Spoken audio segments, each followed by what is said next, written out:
क्या हो रहा है? तुम दोनों के दरमियान ये किसी काम की बात हो रही है क्या? नहीं चचा, मैं तो बस आपको कुछ दिखाने के लिए आया हूं।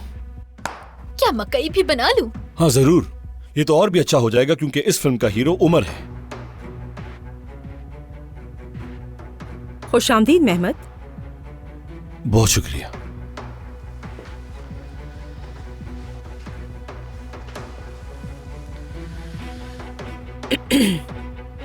मेहमद, कल तुम्हारी अम्मी से बात हुई थी, आयजा खाने पर नहीं आई।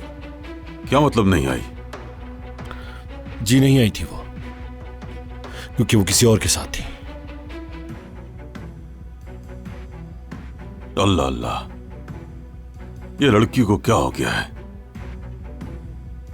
ऐसा कौन करता है आखिर? कहीं ऐसा तो नहीं कि वो शादी से घबरा गई हो?